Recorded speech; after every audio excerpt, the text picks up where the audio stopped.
dal leen ak jàmm ci seen chaîne bi di CBK Info abonné leen dal di bës cloche de notification bi ngir mën di jot ay xibaar li si yéene kaay yi li am démb ca tribunal bu ndakaaru dee doy na waar ëpp na tool laa lay wax ni sa procès Ousmane Sonko ak Adji Sarr ci kanam chambre criminelle bu ndakaaru yéene kaay bi ne lii de comme film prono laa lay wax ni ndax wax dañu wax démb kàddu ya fa jub de tilim na salte na te doy na waar bés bi la journée lu am démb kay kenn mënu koo wax tax na juge bi dal di fëgg Ousmane Sonko fukki ati kaso laa lay wax ne verdict bi nag nga yëg ak nga ñàkk yëg de ñoo ngi koy xaar ni ki benn fan ci weeru juin ci at mii ñu nekk ngir xam fan la dëgg ji féetee ngir xam dëgg bi tekat bi dogal ci kaw Ousmane Sonko docteur Guèye ne danoo fekk sperme ci awra Adji Sarr capitaine Touré ne loo ci mënta xam daal PV bi dañu ko modifié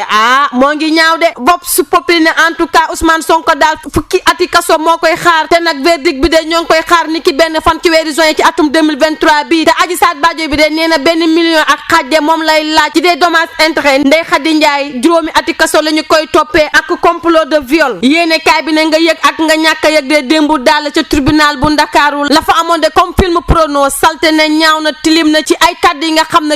jëp na fa ndax moom Adji Sarr de lépp lu mu séq ak Ousmane Sonko de dal dina ko fësal ci kanam atekat yi ca chambre criminelle bu Ndakaaru capitale bu Sénégal yéene kaay bi ne avocat Ousmane Sonko ak yu Ndeye Khady Ndiaye de ñoom ñëpp ñoo dal di gedd dal di génn salle bi critique yéene kaay ne kiru sutura daal la Adji Sarr dal di xaawi sànni fële laa lay wax nii l'info yéene kaay ne Adji Badio bi kay wax na dëgg laa la ni lépp li nga xam ne daal def nañu ko wax nañu ko dal dinañu ko nërmal bàyyiwul dara naada rien ay kàddu yu doy waar yi nga xam ne ëpp naa tekk ci kaw penc te moom Adji de nee na bi muy dugg ji ci salle de massage bi dafa fekk Ousmane Sonko dal di simmeeku wecc laa lay wax ni ba noppi dal di yor ñaari pistolet di ko tiitale ko xoqatal mu dal di tiita Ousmane Sonko ne ko kaay bul tiitu bul ragal man bu ma ànd ak samay garde corps damay dal di fagaru ak téye samay ngàndaan ngir aar sama bopp naka noonu nag si la Adji Sarr dal di commencé que di ko massé moom Adji nee na bu mu massé ba noppi mu dal di ko wax na ko kat mbir mi jeexagul mu ne ko lu des mu dal di ko daal doore force ko dal di ko tëral ci suuf dal di jël ab huile dal di ko diw ci kawam lii Adji Sarr na jeexagul de du benn yoon du ñaar du ñett ba ca ñeenteel ba nag laa na lii mënta wëy te li ni mel moo waral coow li te Adji Sarr nee na Ousmane Sonko ci boppam moo koy jox ak xaalis ngir muy jënd ay pilule ngir bu mu fa jaaree wanu lor laataa muy fësal ay xeetu massage yu si mel ni tonifiant manuel am na sax